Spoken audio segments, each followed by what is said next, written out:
wanna say to me now? I wanna wake up with you in the morning. Show me there's nothing fake to me now. I wanna wake up with you in the morning. Say what you wanna say. Hi friends, welcome back to my channel. Hi, எல்லோரும் எப்படி இருக்கீங்க? எங்கள் வீட்டில் வந்து பூனை குட்டி போட்டிருக்கனால இந்த ரெண்டும் வந்து பால் குடிக்கும் அம்மாக்கிட்ட. காலையில் நான் ஏஞ்சவொடனே இதுக்கு பாலை கொஞ்சம் ஊற்றிடுவேன். அம்மா சில டைம் ஊற்றுவாங்க, நான் கொஞ்சம் நாள் ஊற்றுவேன். பால் நல்லா குடிச்சிட்ருக்கோம், முட்டி முட்டி பார்க்கவே ஆசையாக இருக்கும். ஸோ பூனைக்கு பாலை வச்சுட்டு மாடியில் வந்து கொஞ்சம் இயற்கையை ரசிக்கலான்னு சொல்லிட்டு பறவைக்கு தேவையான தீனியும் எடுத்துகிட்டு வந்துட்டேன். இதில் வந்து கம்பு, கேழ்வரகு, பொட்டுக்கடலை, கோதுமை, எல்லா தானியமத்தையும் எடுத்து வச்சுட்டு தண்ணியும் எடுத்து வச்சுட்டேன். தண்ணிக்கு வந்து மேலே ஒரு பிளாஸ்டிக் டப்பு மாதிரி வச்சுருப்போம், அதை காணும். அதனால் பிளேட்லேயே ஊற்றி வச்சுட்டு ஃபுல்லாக மரங்கள்லாம் பார்க்க ஆரம்பிச்சிட்டேன், செடி எல்லாமே. இந்த மரம் பார்த்திங்கன்னா முருங்கை மரம். சில டைம் துளிர் விடும், சில டைம் அப்படியே வந்து ட்ரையாகவே இருக்குது, என்னன்னு தெரியல. ஸோ இந்த பாக்ஸ் கிடைச்சோன்னே தண்ணியை இதுலேயும் ஊற்றிட்டு பிளேட்லேயும் ஊற்றி வச்சுட்டு பாட்டில் எடுத்துகிட்டு போயிட்டேன். ஸோ வந்து அங்கங்கே ஒரு 4 இடத்துல தூவி வச்சுருக்கேன். வந்து புறா, காக்கா எல்லாமே சாப்பிட ஆரம்பிக்கும். ஸோ வந்து வானம், மேகம், சூரியன் இன்னும் வரல. அந்த 6 to 7 கொஞ்சம் நல்லா ப்ளசண்ட்டாக இருக்கும் மாடியில். எல்லாத்தையும் ரசிச்சுட்டு இந்த மாடியை ஒட்டியே வந்து கீழே வந்து வேப்ப மரம் இருக்குது. அதுலேருந்து வேப்பம்பூ, வேப்பங்கொழுந்து, குச்சி, வேப்பலை, வேப்பங்கொட்டை எல்லாத்தையுமே பிரித்து வச்சேன். ஒரு மரம் எவ்வளோ ஒரு பெனிஃபிட்ஸ் தருது பாருங்கள். அதுவும் வந்து ரொம்ப நேச்சுரலாக நல்லது எல்லாமே. வேப்பங்கொட்டை வந்து ஆயிலு, வேப்பலையை வந்து மஞ்சள் வேப்பலையோட தண்ணியில் கலந்து குளிக்கலாம். குச்சி ஏதாவது சும்மா கடிக்கலாம், கசப்பு இருக்கட்டும் பல்லுக்கு அப்படின்ட்டு அதை வச்சுருக்கேன். வேப்பங்கொழுந்து வந்து மஞ்சளோடு கலந்து ஃபேஸ்க்கு, பருவுக்கு போட்டால் நல்லாவே போயிடும். தென் வந்து இந்த வீட்டு பக்கம் பார்த்திங்கன்னா சரக்கொன்றை மரம் பார்த்தேன், பூ அழகாக பூத்திருந்தது. தென் இதை பார்த்திங்கன்னா வந்து இலவம் பஞ்சு மரம் நல்லா வெடித்து கிடந்தது அப்படியே. அடுத்தது பார்த்திங்கன்னா இந்த செவ்வரளி வந்து அதோடய மொட்டுக்கள், செவ்வரளி பூ பூத்தது, கோழிக்கொண்டை பூ, சங்குப்பூ எல்லாமே இருக்குது மாடியில். இது வந்து பார்த்திங்கன்னா திருநீற்று பச்சளை. இது அப்படியே மோந்து பார்த்திங்கன்னா அவ்வளோ ஒரு ஸ்மெல் வரும், அழகாக இருக்கும், ரொம்ப நல்லா ப்ளசண்ட்டாக இருக்கும். ப்ளஸ் வந்து இது மோந்து பார்த்தாவே தலைவலி போயிடுமா இந்த திருநீற்று பச்சளை. பக்கத்துலேயே மெட்ரோ ட்ரெயின் ஓடுறதுனால அதையும் இந்த பக்கம் போகிற ட்ரெயின், அந்த பக்கம் போகிற ட்ரெயின் எல்லாத்தையுமே அப்படியே பார்த்து ரசிச்சிட்ருப்பேன். ப்ளஸ் இப்போல்லாம் பார்த்திங்கன்னா ஃபுல்லாக எல்லா வீட்லேயுமே ஏசி, டிஷ் ஆண்டனா அது இதுன்னு வந்ததுனால அப்படி சுற்றி நம்ம பார்த்தாவே வெறும் இந்த ஆண்டனாவும் எலக்ட்ரிக்கல் ஐட்டம்ஸாக தான் தெரியும். ஸோ இதனாலேயே இயற்கை வந்து பாதிப்படைஞ்சிட்டு தான் இருக்குது. என்ன பண்ணுறது, எல்லாருமே இண்டிவிஜுவல் லைஃப் போயிட்டுருக்கணும். ஸோ அதோடய காற்று பார்த்திங்கன்னா அப்படியே ஹாட்டாக வரும் கீழேருந்து வர்றது, ஏசி ஃபேன்லேருந்து. ஸோ இந்த பறித்து வச்சது எல்லாத்தையுமே எடுத்துக்கிட்டு கீழே வந்துட்டேன் வீட்டுக்கு. வந்தோடனே சிங்கில் பார்த்திங்கன்னா நேற்று ஆஃபீஸ் போயிட்டு வந்தது, பாப்பாது ஸ்கூல்டு எல்லாமே இருந்தது. இதை நைட்டு விளக்கி வச்சு அப்படியே கவுத்து வச்சிட்டேன் கவுண்டர் டாப்பில். ஸோ எல்லாத்தையுமே விளக்கி எடுத்து ஹாலில் வந்து அப்படியே எடுத்து கவுத்து போட்டுட்டேன். சரி, கவுண்டர் டாப்பை கொஞ்சம் க்ளீன் பண்ணிடலாம். நம்மளுக்கு லீவ் நாளில் தான் வந்து கொஞ்சம் நல்லா ப்ளசண்ட்டாக ஃப்ரீயாக இருக்க முடியும், செய்ய முடியும். படப்படன்னு இல்லாமல் ஆஃபீஸ் கிளம்புற நேரத்துலலாம் செய்ய முடியாது. ஸோ இன்றைக்கி வந்து லீவுங்கிறதுனால உட்காந்து எல்லாத்தையும் பொறுமையாக செய்யலான்ட்டு. தயிர் வந்து நைட்டே உர ஊற்றி வச்சுருந்தோம் டம்ளரில், அதை எடுத்து ஒரு பவுலில் போட்டு மூடி வச்சிட்டேன். தென் அடுப்பு மேலே இருந்தது, பக்கத்தில் ஸ்டாண்டில் இருந்தது. தென் இந்த பிளாஸ்டிக் பாட்டில்ஸ் இதெல்லாம் செக்ரிகேட் பண்ண ஆரம்பிச்சிட்டேன். ஆஃபீஸ் கிளம்புற டைமில் அவசரமாக சமைக்கிறது, வேகமாக சமைக்கிறது ஸ்கூல் டைமில். அதனால் ஆர்கனைஸ்டாகவே இருக்காது கவுண்டர் டாப்பு. க்ளீன் பண்ணி வச்சாலும் கொஞ்ச நாள் நல்லாயிருக்கும், அதுக்கப்புறம் பார்த்திங்கன்னா இந்த மாதிரி அங்கங்கே டிஸ்டர்ப் ஆகிடும். அதனால் எல்லாத்தையுமே ரெடி பண்ணிவிட்டு காஃபியும் குடிச்சிடலான்னு பாலை காய்ச்சிட்டு. காஃபி என்னென்னா இந்த பீட்டர், எலக்ட்ரிக் பீட்டர் வந்து பாப்பா வாங்கியிருந்தா கடையில். நான் ஷாப்பிங் போகும்போது இது வேணும்னு அடம் பிடிச்சி வாங்கிட்டா. அதை பார்த்தா அவள் தினம் காஃபி போட்டுட்ருந்தா. பார்த்தா பிள்ளைக்கு தெரியல அதை வாஷ் பண்ணணுன்ட்டு. எடுத்து பார்த்தா பயங்கர அதோட மில்க்கு டர்ட் அதிகமாக இருந்தது. அதனால் சுடு தண்ணி காய்ச்சி நல்லா க்ளீன் பண்ணி பீட் பண்ணி வச்சுருக்கேன். சரி, நம்ம ஒரு காஃபி போட்டு குடிப்போம், கேப்புச்சினோ காஃபின்ட்டு ட்ரை பண்ணேன். நான் இன்னும் சரியாக அவள் அப்சர்வ் பண்ணல அவள் பண்ணதை. ஏதோ தண்ணி போட்டு பீட் பண்ணணுன்னு சொன்னதுனால தண்ணி போட்டு சர்க்கரையை போட்டு பீட் பண்ணிவிட்டு நல்லா ஃபோமியாக வந்தது. வந்துட்டு அதை ஊற்றி குடிச்சிட்ருந்தேன். ஸோ பாப்பா என்ன பண்ணுறான்னா, நான் என்ன பண்ணுறேனோ அதை அப்படியே ஃபாலோ பண்ணிகிட்ருக்கா. நான் என்னென்ன விஷயத்தில் இன்ட்ரெஸ்ட் எடுக்கிறேன், கான்சன்ட்ரேட் பண்ணுறேன், ஃபோக்கஸ் பண்ணுறேன்னு பார்த்துக்கிட்டே இருக்கா. ஸோ நான் சமையலில் அதிகமாக எனக்கு இன்ட்ரெஸ்ட் இருக்குது. சின்ன வயசுலேயே நான் டிவி பார்த்து நிறைய டிஷ்ஷஸ் செய்வேன், ரெசிபீஸ் செய்வேன். இப்போ வந்து பாப்பாவும் வந்து அதை ஃபாலோ பண்ணிகிட்ருக்கா. ஸோ அந்த ஃபோமில் பாலை ஊற்றிட்டு திருப்பி அந்த ஃபோமை க்ரீமியாக மேலே ஊற்றினேன். அவள் பண்ணுற மாதிரி எனக்கு வரல. தூங்கிட்டு இருக்கா. ஏஞ்சவொடனே தான் எப்படி கேட்கணும்னு நினச்சிட்ருந்தேன். ஸோ அதை திருப்பி வாஷ் பண்ணி வச்சுட்டு காஃபியெல்லாம் குடிச்சிட்டு இந்த ஸ்டாண்டை பார்த்திங்கன்னா பேப்பர் மாற்றிலாம் ரொம்ப அழுக்காக எண்ணெயாக இருந்தது. இதை மாற்றிட்டு இந்த ஆர்கனைசரில் தான் நான் ஆல்ரெடி இந்த பாட்டில்ஸ்லாம் வச்சுருந்தேன் இல்லையா, டீ தூள், சுகர், தென் ஏபிசி பவுடர், நாட்டுச்சக்கரை எல்லாமே. அதில் வந்து ஒரு பாட்டிலில் வந்து காஃபி தூள் காலியானதுனால அது வேறு இடத்துல ரீப்ளேஸ் பண்ணி வச்சுருக்கேன். அது எல்லாத்தையுமே எடுத்து ஸ்டாண்டெல்லாம் ரெடி பண்ணிவிட்டு கேஸ் ஸ்டவ் எல்லாமே கழுவ ஆரம்பிச்சிட்டேன். கையை வச்சே தேய்ச்சிட்டேன். வேறு எதுவுமே நான் ஸ்பாஞ்சோ இதுவோ ஆரம்பிக்கலை, ஏதாவது கீரல் விரும் அப்படின்ட்டு. தென் அவ்வளோ அழுக்கு வந்துட்டு இருந்தது பார்த்திங்கன்னா கவுண்டர் டாப்பில். இந்த ஸ்வைப்பரும் நான் எங்கே வச்சுட்டேன். நம்ம ஒரு பொருள் வாங்குகிறோம், ஆனால் வந்து அது ப்ராப்பராக இல்லை, தேடுற நேரத்தில் கிடைக்கலன்னா ரொம்ப கஷ்டமாக இருக்குது. கையை வச்சே திருப்பி நான் வந்து தள்ளிகிட்டு இருந்தேன். அந்த எண்ணெய் பசையோடு அந்த கவுண்டர் டாப் இருக்கும்போது ரொம்ப அழுக்காக டர்ட்டியாக இருந்தது. ஃபுல்லாகவே தண்ணி ஊற்றி அலசிட்டு கீழேயும் வந்து ஸ்டவ்வுக்கு கீழேயும் வந்து ஏதாவது ஊற்றுச்சுன்னா படும் இல்லையா, அது அப்படியே கரை பிடிச்சிரும், ட்ரையாக இருக்கும். ஒரு நாள் அன்றைக்கே செய்யலை, ஊற விட்டு செய்யலைன்னா இதாகிடும். ஸோ இந்த ஸ்டவ்வுக்கு பின்னாடி இருக்கிற டைல்ஸ் வந்து ஈஸியாக வாஷபிளாக இருக்கிறனால எனக்கு ரொம்ப ஈஸியாக இருந்தது. ஏதாவது ஸ்டிக்கரு அது இது அழுக்கு, அந்த கடுகு எல்லாமே அந்த இடத்துல படியும். ஆயிலாகவும் இருக்கும் அந்த இடம். அது எல்லாத்தையுமே நல்லா க்ளீன் பண்ணி சுரண்டி எடுத்துகிட்டு சிங்க் பக்கத்தில் இருக்கிறதையும் வாஷ் பண்ணிட்டேன். இந்த மாதிரி வேலைகள், இந்த மாதிரி டீப்பாக க்ளீன் பண்ணுற டைமெல்லாம் வந்து நம்மளுக்கு லீவ் நாளில் தான் கிடைக்கும். அதெல்லாம் க்ளீன் பண்ணிட்டா சமைக்கவே ரொம்ப இன்ட்ரெஸ்ட்டாக இருக்கும். ஆர்கனைஸ்டாக இருக்கும் போது ரொம்ப ஈஸியாகவும் ப்ளஸ் வந்து மனசுக்கும் திருப்தியாக இருக்கும். எது எங்கே இருக்குதுன்னு எல்லாம் தெரியும். கரெக்டாக எடுத்து லொக்கேட் பண்ணி ரெடி பண்ணிடலாம். சமையலும் ஈஸியாக முடிச்சிடலாம் சீக்கிரமாக குயிக்காக. ஸோ எல்லாத்தையுமே கழுவி விட்டுட்டு டவல் வச்சு நல்லா தொடச்சி விட்டுட்டேன். ஃபஸ்ட்டு ஸ்டவ்வை நல்லா தொடச்சிட்டு எல்லாமே தொடச்சிட்டு சிங்கில் அந்த பாத்திரமும் நல்லா தேய்ச்சி வச்சிட்டேன். ஸ்டாண்டையும் நல்லா அடுக்கி ரெடி பண்ணியாச்சு. மார்னிங் பிரேக்ஃபாஸ்ட்டுக்கு வந்து மாவு வந்து கடையிலேருந்து தான் வாங்கிட்டு வந்தது, அரைச்சி வைக்கலை. எப்போயாச்சும் இந்த மாதிரி பக்கத்துலேயே ஒரு கடை இருக்குது, நல்லாவே மாவு அரைச்சி தருவாங்க. ஸ்பெஷலைஸ்டாக மாவு அரைக்கிறதுக்குன்னே ஒரு கடை, அது அவங்களே ப்ரிப்பேர் பண்ணி தராங்க. ஸோ எந்த பிரச்சனையும் வராது. இது வரைக்கும் சாப்பிட்டதில் எதுவுமே ஆனதில்லை. நல்லாவும் இருக்கும் சோடா மாவு எதுவுமே இல்லாமல்.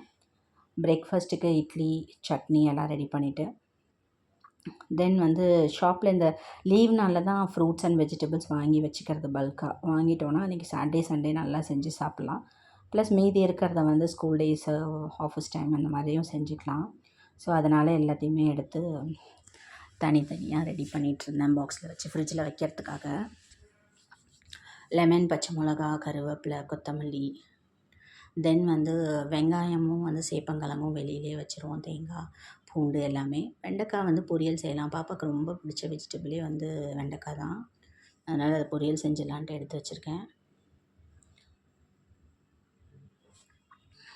அதெல்லாம் ரெடி பண்ணிவிட்டு தான் நாங்கள் வந்து இட்லி, சட்னி, பொடி எல்லாமே சாப்பிட்டுட்டு அந்த பாத்திரத்தையும் எடுத்து வாஷ் பண்ணி வச்சாச்சு ஃபுல்லாக. தென் ஒரு 11 மணி போல் வந்து பாப்பா வந்து தயிர் இருந்தது இல்லையா, அதை வந்து மோர் நல்லா பீட் பண்ணி தரேன்னு பார்த்தா பீட்டரில் வச்சோன்னா நல்லா ஃபோமியாக வந்தது. நான் உடனே பச்சை மிளகாய், இஞ்சி, கருவேப்பிலை, உப்பு எல்லாமே போட்டு கொடுத்தேன். அதையும் நல்லா பண்ணால் கருவேப்பிலை இதெல்லாமே வந்து அதில் மாட்ட ஆரம்பிச்சிருச்சு. போதும்னு சொல்லிவிட்டு 3 பேரும் நல்லா மோர் நல்லா குடித்தோம். நல்லா சில்லுன்னு நல்லா சூப்பராக காரமாக இருந்தது மோர். 11 மணி 12 மணிலாம் டீ காஃபி தான் குடிக்கிறது. இன்றைக்கி டிஃப்ரெண்ட்டாக மோர் குடிப்போம் அப்படின்னு தான் பாடி தாங்குது. நல்லா ஹீட்டாக இருக்கிறது கூட நல்லா கூலிங் ஆகிடுச்சு. அதை முடிச்சுட்டு அடுத்த நாள் அமாவாசைங்கிறனால வீட்டை க்ளீன் பண்ணோம். பெட்ஷீட்ஸ்லாம் எடுத்து வாஷிங் மிஷினில் போட்டு காய போட்டாச்சு மாடியில். அதை முடிச்சுட்டு வந்து லன்ச் வேலையை ஆரம்பிக்கலான்ட்டு வெண்டைக்காவை 2 பக்கமும் கட்டிட்டு இந்த வெஜிடபிள் கட்டரில் தான் கட் பண்ணுவேன் நான். சின்ன சின்னதாக மெலிசாக வரும், எடுத்து பொரியல் செஞ்சிடலாம்.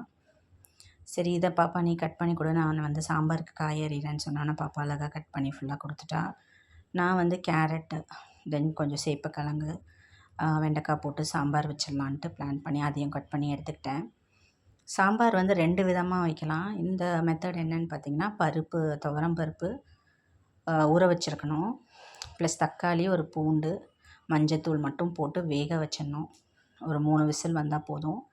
அதை ஒரு குக்கரில் வச்சுட்டு ரைஸும் வந்து குக்கரில் வச்சுட்டேன், ரெடி பண்ணிட்டேன். நான் ரைஸ் வடிக்கிறது வந்து இந்த அரிசி ரொம்ப நேரம் தாங்க மாட்டேங்குது நைட்டு வரைக்கும். அதனால் வந்து குக்கரில் வடித்தா நல்லாயிருக்கு. அதனால தான் இப்போ வந்து குக்கரில் வச்சுருக்கேன். ஸோ 2மே வேகிற நேரத்தில் மற்றது எல்லாமே சாம்பாருக்கு ரெடி பண்ணிடலாம். எடுத்து தேவையானத பொருளை எடுத்து வச்சுக்கலான்ட்டு எல்லாமே ரெடி பண்ணிகிட்ருந்தேன். மஞ்சத்தூள், மிளகாத்தூள், உப்பு, வெங்காயம், கரண்டி தேவையானது, புளியை வந்து ஊற வச்சாச்சு. எல்லாம் ரெடி பண்ணி வச்சுக்கிட்டோன்னா நம்ம வதக்கிட்டு பருப்பு தண்ணி ஊற்றி சாம்பார் ஈஸியாக முடிச்சிடலாம். ஸோ அந்த கேப்பில் சாதம் நல்லா வடிஞ்சு எடுத்தாச்சு. குக்கரை எடுத்து தனியாக வச்சுட்டேன். சாம்பாருக்கு வந்து கடுகு தாளித்து கருவேப்பிலை போட்டு வெங்காயத்தை வதக்கி ஃபஸ்ட்டு வந்து ஹார்டாக இருக்கிற வெஜிடபிளை போட்டுடணும். கேரட்டு, சேப்பங்கிழங்கு அந்த மாதிரி. தென் வந்து மெலிசா தன்மையாக இருக்கிற வெஜிடபிள் வெண்டைக்காய்லாம் கடைசியாக போட்டு சாட்டே பண்ணணும். அதனால் அதை போட்டுட்டு உப்பு, மிளகாத்தூள் போட்டாச்சு. இன்னொரு மெத்தட் பார்த்திங்கன்னா பருப்பு புளிலாம் ஊற்றிட்டு மிளகாத்தூள் ஊற்றுவோம். இது வந்து அட்வான்டேஜ் என்னென்னா நல்ல மிளகாத்தூள் வந்து அந்த உப்பும் வந்து காயோடு நல்லா ஊறி சாப்பிடும் போதே நல்லா டேஸ்ட்டு தரும். ஸோ உப்பும் தண்ணியும் ஊற்றி நல்லா வேக வச்சாச்சு. பருப்பு தக்காளி வெந்தது நல்லா ஸ்மாஷ் பண்ணி எடுத்து வச்சாச்சு. தனியாக ரெடி பண்ணி வச்சாச்சு. இன்னொரு அடுப்பில் வந்து நிறைய எண்ணெய் ஊற்றி அந்த வெண்டைக்காய் பொரியலை வதக்கிறதுக்கு ரெடி பண்ணியாச்சு. வெந்தோடனே பருப்பு தக்காளி கலவையை ஊற்றினதுக்கப்புறம் ஒரு கொதி வந்தோடனே புளி தண்ணியும் ஊற்றியாச்சு. உப்பு இன்னும் அடுத்து பாதி உப்பை போட்டாச்சு. இது நல்லா கொதி வரணும். கொதி வந்ததுக்கப்புறம் நம்ம வந்து கருவேப்பிலை, கொத்தமல்லி, தென் வந்து பெருங்காயம் எல்லாமே போட்டால் சாம்பார் ரெடி ஆகிடும். தாளிக்கணுன்னா இன்னொரு வாட்டி கூட தாளிச்சிக்கலாம், கடுகு போட்டுக்கலாம். தென் ஏதாவது ஒரு ஸ்வீட் செய்யலாமே இன்றைக்கி. வீட்டில் இருக்கிற டைமில் ஸ்வீட் கிரேவிங்காகவே இருக்கும். லஞ்சுக்கு அப்புறம் ஏதாவது ஒரு ஸ்வீட் சாப்பிட்ணுன்னு ஆசையாக இருக்கும். ஸோ அதனால் நெய் இருந்தது, கடலை மாவு இருந்தது, மைசூர் பாக்கு ட்ரை பண்ணுவோம். எப்பயுமே எனக்கு அந்த மாதிரி கட் பண்ணுற மாதிரி கேக் மாதிரி வராது. எல்லாம் ரெடி பண்ணிவிட்டு போடுற நேரத்தில் பாப்பா நான் போட்டு கிளறேன்ட்டு வந்துட்டா. இது வந்து நான் என்ன பண்ணுவேன்னா ஃபஸ்ட்டு சுகர் சிரப்பில் வந்து பவுடராக போடுவேன், கட்டி பிடிக்கும். என் ஃப்ரெண்டு என்ன சொன்னாங்கன்னா நெய்யோட பவுடரை மிக்ஸ் பண்ணி நல்லா கலந்துட்டு அப்புறமா சுகர் சிரப்பில் போடும்போது நல்லா ஈவனாக யூனிஃபார்மாக டெக்ஸ்சர் நல்லாயிருக்கும், கட்டிப்படாதுன்னாங்க. அழகாக அதே மாதிரி கிண்டிட்டு பாப்பா தான் டேப் பண்ணிவிட்டு அழகாக ரெடி பண்ணிட்டா. ஸோ ஒன்று ஒன்றா முடிக்க சாதம் வந்து ஹாட் பேக்கில் போட்டு கவுண்டர் டாப்பில் மிக்ஸி பக்கம் இருக்கு இல்லையா, அந்த இடத்துல எல்லாம் ரெடி பண்ண வச்சாச்சு. ஸோ இந்த பக்கம் எடுத்து வச்சுக்கிட்டோன்னா செய்ய எடுத்து வச்சிட்டோன்னா அப்புறமா நம்ம லிவிங் ரூமுக்கு எடுத்துகிட்டு போய் சாப்பிட்லாம். ஸோ இந்த வெண்டைக்காய் பொரியலும் நல்லா வந்து வதங்கி வந்துருச்சு. ரொம்ப நேரம் ஆகும் இந்த வெண்டைக்காய் பொரியல் செய்யவே. அதே எனக்கு பிடிக்காது. லேட்டாக ஆகும். அது நல்லா வெந்து கலர் மாறி அந்த பிசுப்புலாம் போகிறதுக்கு ரொம்ப லேட் ஆகும். அதிகமாக ஹை ஃப்ளேமில் வச்சாலும் கருகி போயிடும். அதனால் கூடயே இருந்து அப்படியே முடிக்கணும். ஸோ பொரியல் இருந்தாலும் அப்பளமும் வத்தலும் அதையும் பொரித்து எடுத்தாச்சு. தயிரும் எடுத்து வச்சாச்சு. அப்புறம் பாப்பாவுக்கு எல்லாத்துக்கும் நாங்கள் சர்வ் பண்ணி அழகாக ஜாலியாக சாப்பிட்டோம், என்ஜாய் பண்ணி. எல்லாமே பயங்கர டேஸ்ட்டாக இருந்ததுலே மைசூர் பாக்கும் சாம்பாரும் அல்டிமேட்டாக இருந்ததுன்னா பாப்பா நெய் ஊற்றி கொடுத்தா சாப்பிட்ருவா. அதை முடிச்சுட்டு எனக்கு வந்து ஒரு கம்யூனிகேஷன் ஸ்கில் கிளாஸ் இருந்தது. நான் அதுக்கு போயிட்டேன். பாப்பா டான்ஸ் கிளாஸ் போயிட்டா.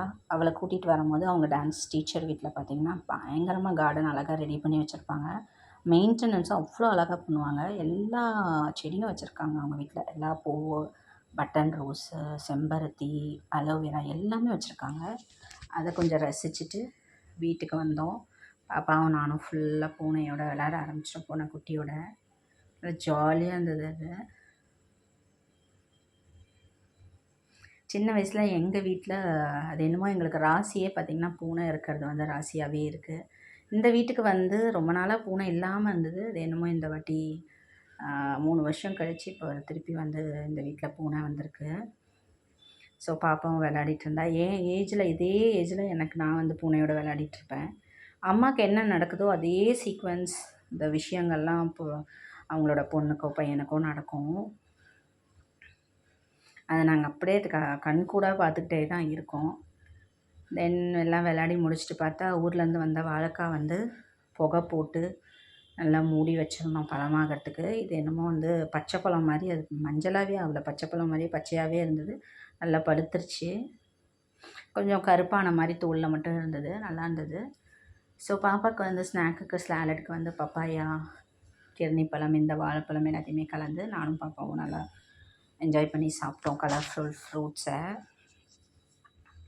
இதெல்லாம் ரெடி பண்ணிவிட்டு அப்படியே கொஞ்சம் ஒரு ஆர்கனைஸ் பண்ணலாம், ஏதாவது ஒரு பிளேஸை சின்ன சின்ன பிளேஸ் ஒரு நாள் பண்ணோன்னா ஈஸியாக இருக்கும்ன்ட்டு பாப்பாவோட காஸ்மெட்டிக் ஜுவல்லரி கபோர்டை லாஸ்ட் ஷெல்ஃபில் கொஞ்சம் அடுக்கி வச்சுட்டேன் எல்லாத்தையுமே. அதெல்லாம் ரெடி பண்ணி வச்சுட்டு இந்த ரூம் எல்லாம் பெருக்கி ரெடி பண்ணிடலாம், நைட் படுக்கிறதுக்கு வேணும். ஏசி வந்து இப்போ தான் ஒரு 3 மாதத்துக்கு முன்னாடி போட்டிருந்தோம். இந்த சம்மருக்கு கண்டிப்பாக ஏசி போடணும் அப்படின்ட்டே போட்டது, தாங்கலை அப்படின்ட்டு. இப்போ லாஸ்ட்டு சம்மரை விட இந்த சம்மர் பயங்கரமாக இருக்குது வெயில். அதனால் இந்த ரூமில் ஏசி இருக்கிறனால அந்த ரூமை நல்லா நீட்டாக க்ளீன் பண்ணிட்டோன்னா நைட்டு படுக்கலான்ட்டு ஐடியா பண்ணிகிட்ருந்தேன். பாப்பாவோட ஷெல்ஃபும் பார்த்திங்கன்னா ஃபஸ்ட்டு 2 ஷெல்ஃப் ஓரளவுக்கு பார்க்குற மாதிரி இருக்கும், அடுத்த 2 ஷெல்ஃப் ரொம்ப அழுக்காக டேமேஜாக இருக்குது. அது கொஞ்சம் டைம் கிடைக்கும் போது எடுத்து ஆர்கனைஸ் பண்ணி வைக்கணுன்ட்டு யோசிச்சுட்டு இருந்தேன். அதையோட நைட்டு டிஃபனுக்கு வந்து சப்பாத்தி மாவு நல்லா உருட்டி வச்சாச்சு. மதியானம் சாம்பார் எடுத்து சுட வச்சு ஒரு கிண்ணியில் வச்சுட்டு சாதமும் கொஞ்சம் மீந்திருந்தது அதையும் வச்சாச்சு. அதை நைட் சாப்பிட்டா சாப்பிடுவோம், இல்லைன்னா தண்ணி ஊற்றி வச்சிட்டோன்னா காலையில் சாப்பிட்டுக்கலாம். ப்ளஸ் இந்த கவுண்டர் டாப்பில் இந்த வெண்டைக்காய் விழுந்தது, எண்ணெய் தெளித்தது, கடுகு தெளித்தது எல்லாத்தையுமே அப்படி அப்படியே க்ளீன் பண்ணிட்டோன்னா அந்த டைமுக்கு அப்புறம் வந்து பர்டன் இருக்காது. ஸோ அதனால் பாத்திரமும் சேர்ந்து அந்த பாத்திரம் சாலட் சாப்பிட்டது எல்லாமே இருந்தது. ஸோ ஸ்டவ் மேலே இருக்கிறதெல்லாம் எடுத்துகிட்டு அதையும் வைப் பண்ணி விட்டுட்டு எல்லாமே பாத்திரத்தை தேய்க்கிறதுக்கு போனேன். பாப்பா வந்து நான் ஏதாவது ஹெல்ப் பண்ணுறேன், நீங்களே செஞ்சிட்ருக்கீங்க நானும் செய்கிறேன்னு சொல்லிவிட்டு அவள் ஒரு ஆக் ரெடி பண்ணி இந்த ப்ரெஷ்ஷை வந்து என்னோடய சோப் கண்டெய்னர் இருக்கு இல்லையா, டிஷ் வாஷ் சோப் கண்டெய்னர், அதை வந்து வாஷ் பண்ணி தரேன். அதில் ஊறுப்பட்ட அழுக்கு அவ்வளோ அழுக்கு இருந்தது. நான் பண்ணி தரேன்னு சொல்லிட்டு பண்ணிகிட்ருந்தா. நல்லா க்ளீன் பண்ணி பளிச்சுன்னு எடுத்து கொடுத்துட்டா. அப்புறம் வந்து அவளுக்கு மத்தியானம் தான் பல் விழுந்தது. அதனால் நான் என்ன சொல்லிட்டேன், நீ வந்து தண்ணியில் கை வைக்காத பாப்பா, பல் விழுந்தது, தண்ணியில் கை வச்சிட்டு இருந்தா அப்படியே ஜுரம் வந்துடும்னு சொன்னதுனால போய் வேறு ஏதாவது செய்யுன்னு சொல்லிவிட்டு நான் வந்து வீட்டெல்லாம் க்ளீன் பண்ணி பயங்கரமான குப்பை எல்லாத்தையுமே எடுத்துகிட்டு தோசையும் நான் ஊற்றுறேன், சப்பாத்தி நான் உங்களுக்கு போட்டு தரேன்னு சொல்லிட்டு அவளே ஊற்ற ஆரம்பிச்சிட்டா. மாவு கொஞ்சம் இருந்தது இல்லையா காலையில், அதோட கொஞ்சம் மாவு சேர்த்து தோசை சுட்டு கொடுத்தா. மாவு வாங்கும் போதே வந்து வடகரி வந்து அந்த கடையில் விற்கும், நல்லாயிருக்கும். அதனால் எப்போயாச்சும் நம்மளால் சைட் டிஷ் செய்ய முடியாத நேரத்தில் இந்த மாதிரி வடகரி வாங்கிக்கிறது. தென் பாப்பா இதுக்கு ஒரு ஹேக் என்னென்னா, வெங்காயத்தை வச்சு போட்டால் நல்லா இதுவாக வரும், கிறிஸ்பியாக வரும், தோசை நல்லா வரும், அடி பிடிக்காமல் அப்படின்ட்டு அதையும் போட்டுட்டு அதான் சொன்னேன், தோசையை ஃபஸ்ட்டு போட்டுட்டு அப்புறம் சப்பாத்தி போடு அப்படின்னு. சப்பாத்தியும் போட்டு எடுத்து கொடுத்தா. ஸோ வடகரி வச்சுட்டு நல்லாவே 2 பேரும் சாப்பிட்டோம். ஆக்சுவலாக என்ன ஒரு மிஸ்டேக் பண்ணிட்டோன்னா, எங்களுக்கு சாம்பார் இருக்கிறதே ஞாபகம் இல்லை, மறந்துட்டேன். சில டைம்லாம் கான்சன்ட்ரேஷன் மிஸ் ஆகிடுது. அப்புறமா ஒரு தோசையை ஊற்றி 2 பேரும் சாம்பார் தொட்டு சாப்பிட்டுட்டோம். ஸோ சாதத்தில் தண்ணியை ஊற்றிட்டு கவுண்டர் டாப்பையும் நல்லா வைப் பண்ணி விட்டுட்டு ஒரு தோசை சாமிக்கு ஊற்றி அடியில் வச்சுட்டேன். ரெடி பண்ணிவிட்டு பாத்திரமும் நல்லா தேய்ச்சது இந்த கவுண்டர் டாப் மேலே இருந்தது, எடுத்துகிட்டு போய் லிவிங் ரூமில் அடுக்கி வச்சிடலான்ட்டு அதையும் அடுக்கி வச்சிட்டேன்.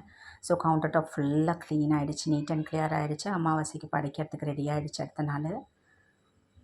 ஸோ இதோட தூங்கலாம் அப்படின்னு சொல்லிட்டு கிளம்பிட்டேன். தேங்க்யூ. எப்படி இருக்குன்னு கமெண்ட் பண்ணுங்கள் இந்த வீடியோ.